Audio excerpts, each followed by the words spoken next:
Assalamualaikum warahmatullahi wabarakatuh. Salam sejahtera. Semoga kita selalu dalam lindungan Allah Subhanahu wa taala.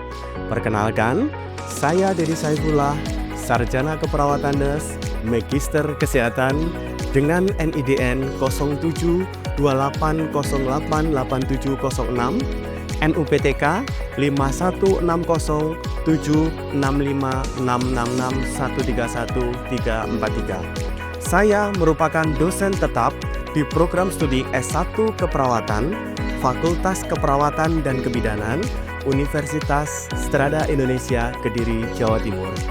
Saat ini, saya sedang dalam proses mengikuti sertifikasi dosen gelombang pertama yang diselenggarakan oleh Kemendikbudristek tahun 2025. Saya akan menyusun dokumen pernyataan diri dosen dalam unjuk kerja Tridharma Perguruan Tinggi atau PDD UKT PT. Pada kesempatan kali ini, saya akan memaparkan salah satu mata kuliah yang saya ampu, yaitu keperawatan gerontik. Mata kuliah ini merupakan mata kuliah wajib yang saya ajarkan kepada mahasiswa S1 Keperawatan semester 4 dengan bobot 4 SKS pada semester genap tahun akademik 2024-2025. Adapun deskripsi mata kuliah, keperawatan gerontik yaitu mata kuliah ini berfokus pada konsep dasar keperawatan gerontik, berbagai teori keperawatan gerontik, dan asuhan keperawatan dalam pemenuhan kebutuhan dasar khususnya pada lansia. Penerapan asuhan keperawatan gerontik meliputi kebutuhan biologis, psikologis, sosial, spiritual dengan sasaran individu, keluarga, serta kelompok pada lanjut usia. Capaian pembelajaran meliputi bertakwa kepada Tuhan Yang Maha Esa, menjunjung tinggi nilai kemanusiaan, profesional, etika, hukum moral, budaya dalam keperawatan, mampu menjalankan pekerjaan profesinya berdasarkan pemikiran logis, kritis, sistematis, dan kreatif, serta bertanggung jawab secara ilmiah kepada masyarakat, profesi, dan klien, menguasai konsep teoritis, teknik, prosedur, ilmu keperawatan dalam pelaksanaan asuhan keperawatan, mampu menjalankan pekerjaan profesinya berdasarkan pemikiran logis, kritis, sistematis, dan kreatif, inovatif, serta bekerja sama dan memiliki kepekaan sosial, dan bertanggung jawab secara ilmiah kepada masyarakat, profesi, dan pasien. Mampu menjalankan dan mengaplikasikan manajemen keperawatan pada keperawatan dasar, klinik, dan komunitas. Untuk capaian pembelajaran pada mata kuliah yang diharapkan yaitu meliputi mahasiswa mampu menjelaskan konsep dan teori menua yang digunakan dalam keperawatan gerontik dengan tepat. Mahasiswa juga mampu mendemonstrasikan strategi komunikasi terapeutik sesuai dengan masalah dan kondisi perkembangan lanjut usia. Yang terakhir, mahasiswa mampu dalam penyusunan asuhan keperawatan yang meliputi pengkajian, analisis data, merumuskan 2 diagnosis, dan merencanakan intervensi keperawatan pada lanjut usia. Selanjutnya, metode pembelajaran yang digunakan berupa student-centered learning, ceramah interaktif, bertujuan untuk penguatan konsep, tanya jawab untuk mendorong pemahaman aktif, diskusi kasus untuk mengembangkan analisis mahasiswa, serta penugasan kelompok yang dapat menumbuhkan kolaborasi dan penerapan materi. Adapun media pembelajaran meliputi PPT, Word, YouTube, Zoom Meeting, LMS, Sepada yang bisa diakses melalui sepada.strada.ac.id. Evaluasi hasil belajar, diskusi, keaktifan di kelas, tugas, serta UTS dan ujian akhir.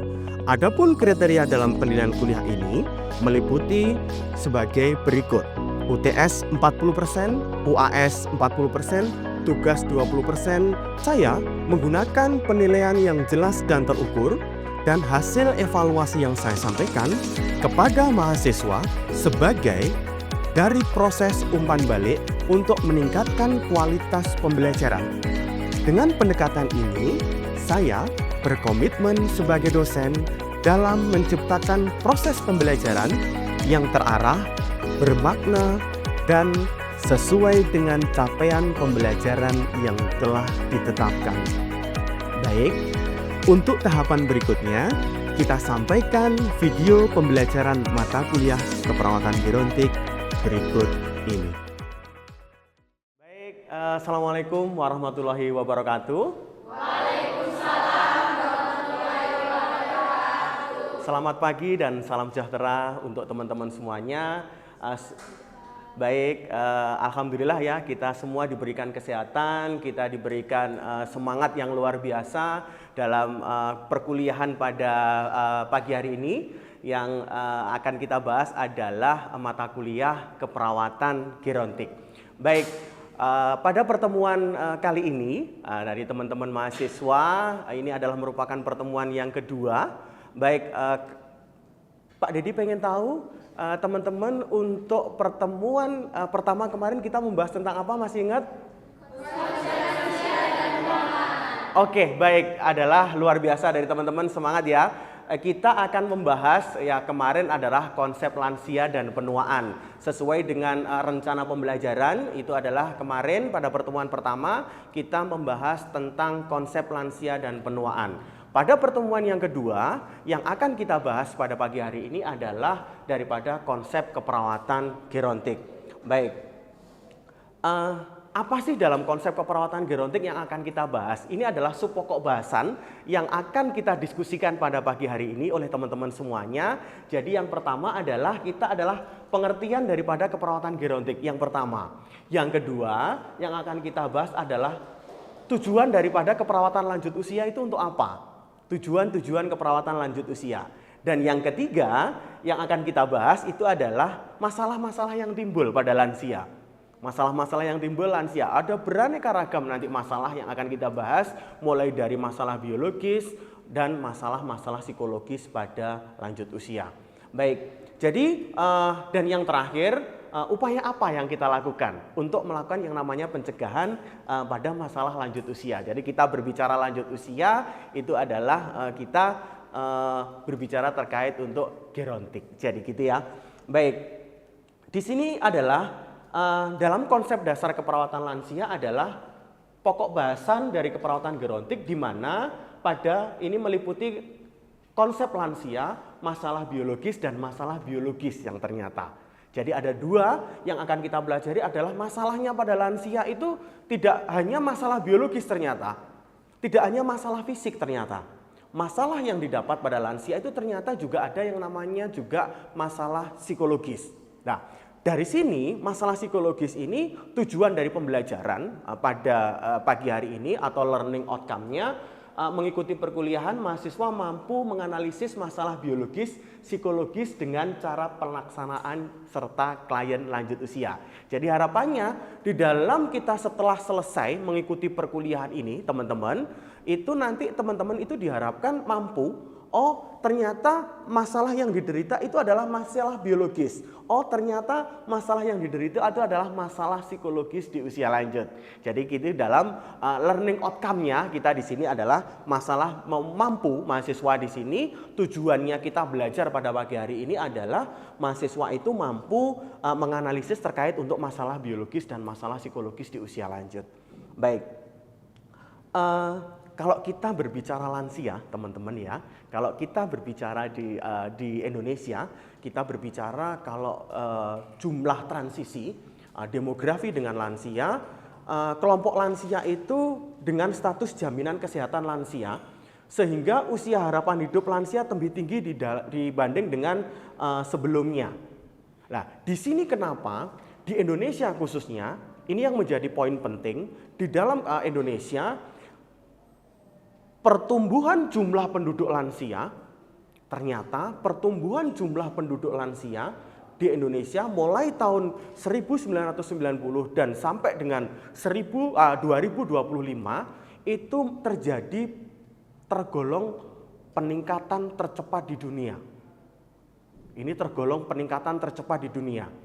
Di Indonesia khususnya ini menjadi peningkatan jumlah lansia di Indonesia itu dari riset kesehatan ternyata peningkatan jumlah penduduk lansia itu dalam setiap 1 tahunnya itu terjadi penambahan 1 sampai 1,2 juta jiwa. Tentunya ini menjadi suatu problem. Semakin banyaknya jumlah penduduk lansia, tentunya akan semakin banyak permasalahan yang terjadi. Oke, good. Permasalahan yang terjadi itu akan semakin banyak. Jadi permasalahan-permasalahan yang terjadi itu semakin banyak karena jumlah penduduknya lansia banyak. Nah, nanti akan kita bahas pada subpokok bahasan yang kedua, itu ada yang namanya masalah-masalah yang terjadi pada lansia. Oke, baik. Kami lanjutkan.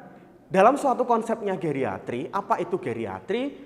Berasal dari kata, 2 suku kata, yaitu adalah geros dan eriatri.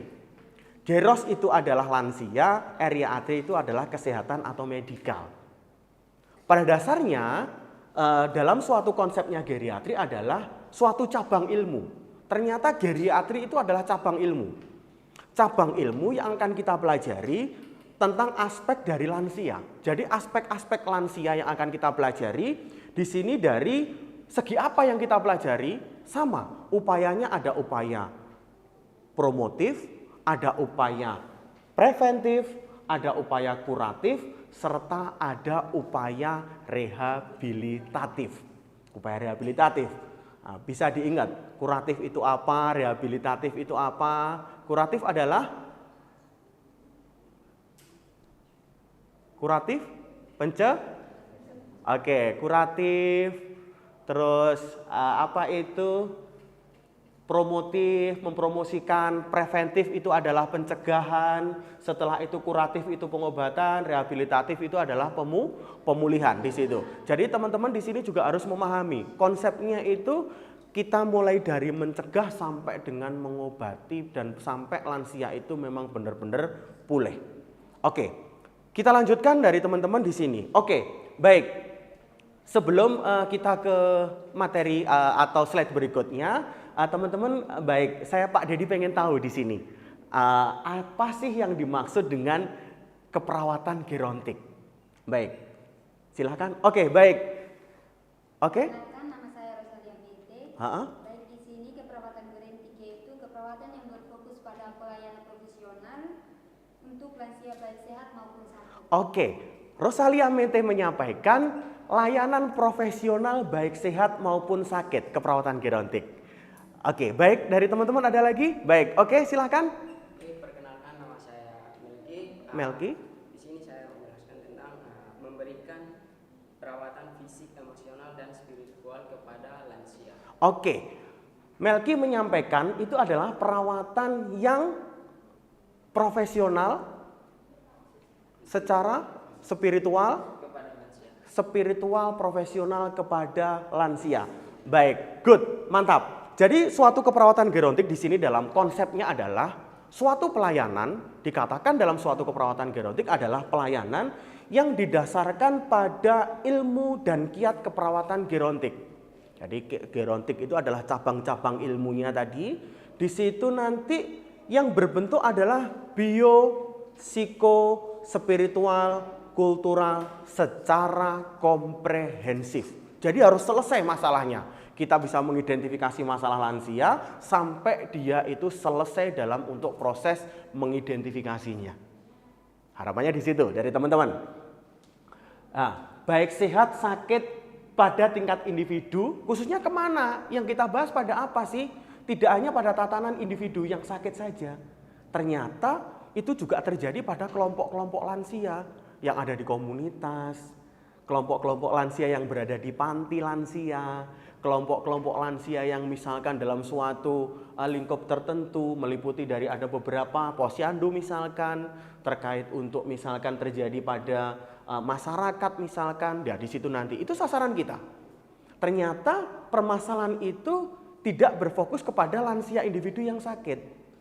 Ada berbagai di sini yang muncul pada keluarga khususnya, yang kedua ada pada kelompok, setelah itu pada panti ataupun yang terjadi di masyarakat. Pak Dedi ulangi sekali lagi. Baik. Terus ada pertanyaan, Pak, kita itu belajar lansia itu tujuannya untuk apa sih, Pak? Kan gitu. Kita belajar lansia itu tujuannya untuk apa sih, Pak? Nah, oke. Tujuan dari kita belajar lansia adalah yang pertama di sini kita adalah memenuhi daripada kenyamanan lansia ternyata. Banyaknya karena faktor daripada lansia itu banyaknya yang terjadi misalkan akibat daripada penurunan daripada kondisi fisik akibat daripada aging proses atau proses penuaan. Ternyata dia didapat adalah memenuhi kenyamanan lansia. Yang kedua, tujuannya kita belajar di sini adalah mempertahankan daripada fungsi tubuh lansia. Dengan cara apa mempertahankan fungsi? Misalkan dengan olahraga, aktivitas fisik yang baik, apalagi setelah olahraga, aktivitas fisik yang baik, terus oke, kita konsumsi dengan diet yang seimbang dan teratur, bagus. Setelah itu kita adalah yang terakhir adalah membantu lansia menghadapi kematian dengan tenang dan damai. Jadi dengan tenang dan damai itu dalam suatu proses bimbingan spiritual, yang muslim diajak untuk berdoa dan seterusnya, yang non muslim kita diajak untuk misalkan pergi sesuai dengan ajaran dan aliran kepercayaan yang dianutnya. Jadi faktornya banyak. Kenapa kok itu dalam suatu proses bimbingan spiritual? Karena ini nanti berhubungan dengan masalah psikologis pada usia lanjut di sini. Ternyata di sini juga terjadi masalah psikologis itu berhubungan dengan masalah spiritual. Jadi ketentraman batin, kondisi fisik dan lain sebagainya. Baik, kami lanjutkan. Ternyata so many problem about elderly. Ya, banyaknya masalah terjadi pada lansia. Itu disingkat daripada 14I atau 14 masalah yang terjadi pada lansia di sini. Masalah-masalah yang terjadi pada lansia di sini. Oke. Masalah yang terjadi adalah immobility itu lansia itu kurang bergerak. Iya. Dengan bertambahnya usia, banyaknya faktor daripada penurunan daripada fungsi, akhirnya lansia-lansia tersebut mengalami immobility atau kurang bergerak. Yang kedua, di sini nanti ada yang dinamakan instability. Instability itu adalah dia berjalan tidak stabil, akhirnya mudah jatuh. Kenapa kok lansia itu mudah jatuh? Nah, di sini nanti berdiri. Klien itu rata-rata dia tidak bisa misalkan untuk berjalan karena misalkan nyeri persendihan, misalkan adanya gangguan dalam berjalan, terus misalkan gangguan dalam proses keseimbangan dan seterusnya yang mengakibatkan lansia-lansia tersebut dia mengalami instability. Alat ukur yang digunakan itu adalah resiko jatuh. Kita nanti menggunakan alat ukur yang dinamakan dengan Temp Up Go Test atau TUGT.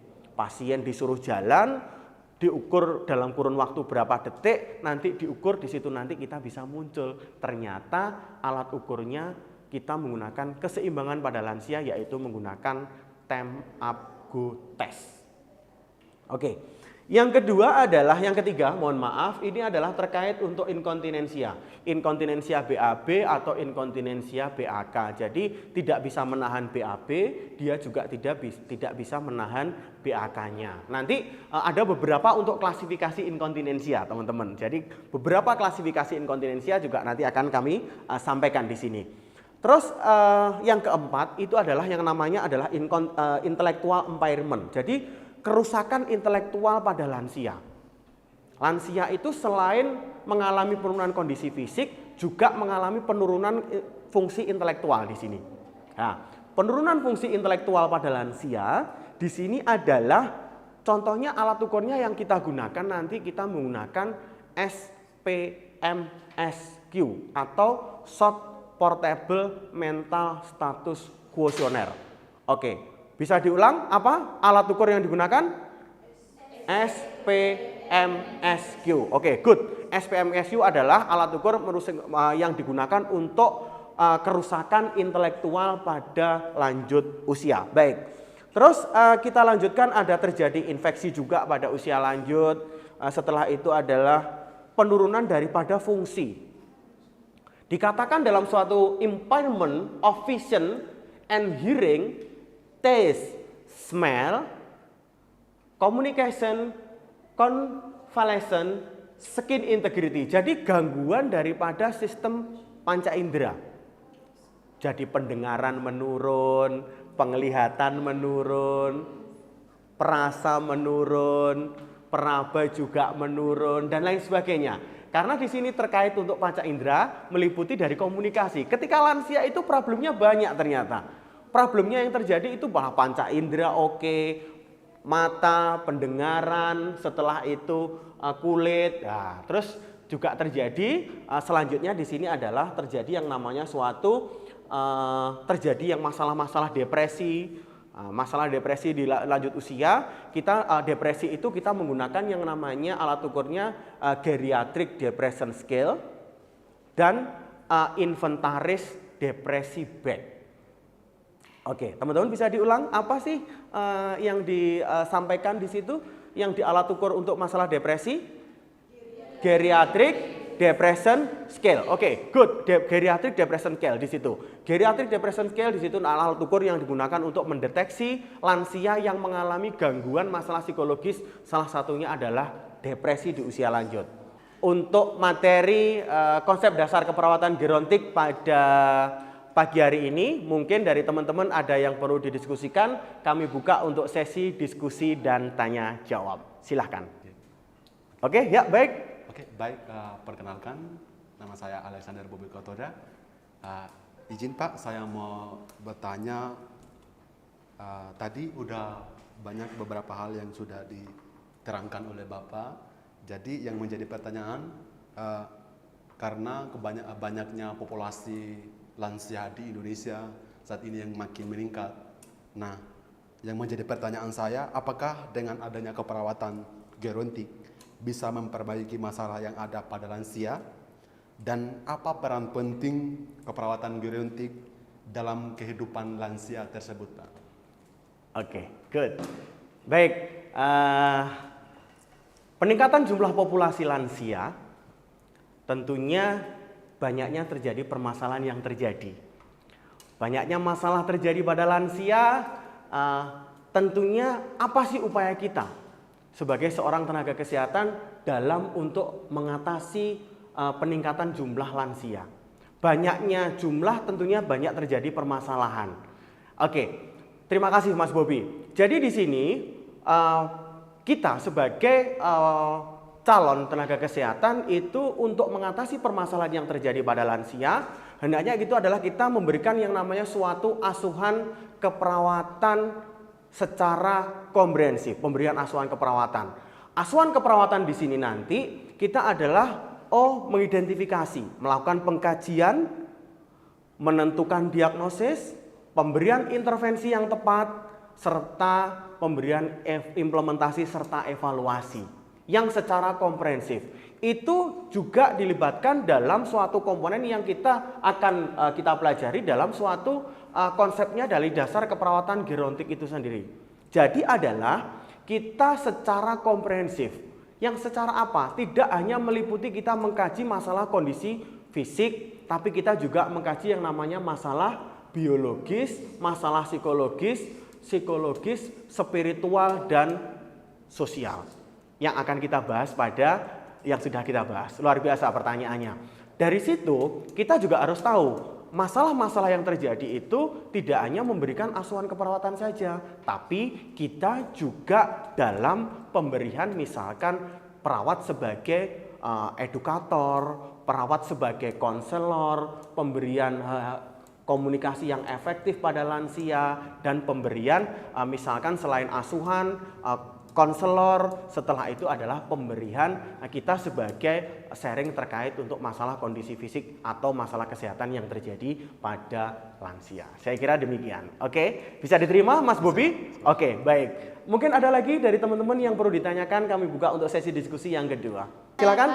Perkenalkan, nama saya Menina Kardila, izin bertanya. Berdasarkan materi yang Bapak sudah sampaikan tadi, pertanyaan saya di sini yaitu bagaimana keperawatan gerontik dapat meningkatkan kualitas hidup lansia dengan kondisi kronis seperti diabetes, hipertensi, atau demensia? Oke, penyakit-penyakit kronis. Jadi ini luar biasa ini dari pertanyaan dari teman-teman di sini ya.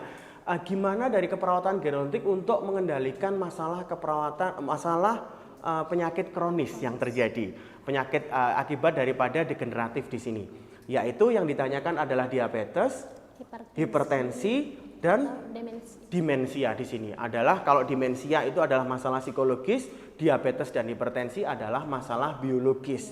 Jadi tentunya intinya hampir sama. Teman-teman, adalah kita sebagai untuk mengatasinya adalah mengidentifikasi daripada masalah penyakit tersebut. Pemberian intervensi dan keperawatan yang paling tepat itu dapat menurunkan masalah yang terjadi pada khususnya penyakit-penyakit akibat dari faktor masalah daripada penyakit di situ. Contohnya adalah hipertensi dan diabetes mellitus. Apa sih upayanya kita? Di slide nanti kita sampaikan adalah salah satunya adalah yang kedua adalah mempertahankan daripada fungsi tubuh lansia.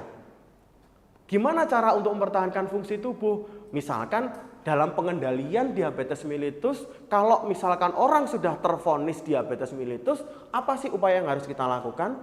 Pengobatan, kontrol, terus apa lagi?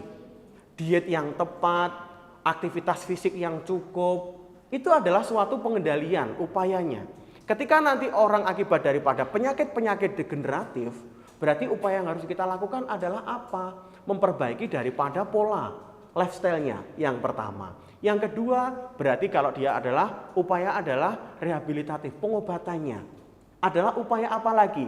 Upayanya adalah setelah itu pencegahannya. Supaya tidak terjadi terus-menerus meningkat, itu apa yang dinilai?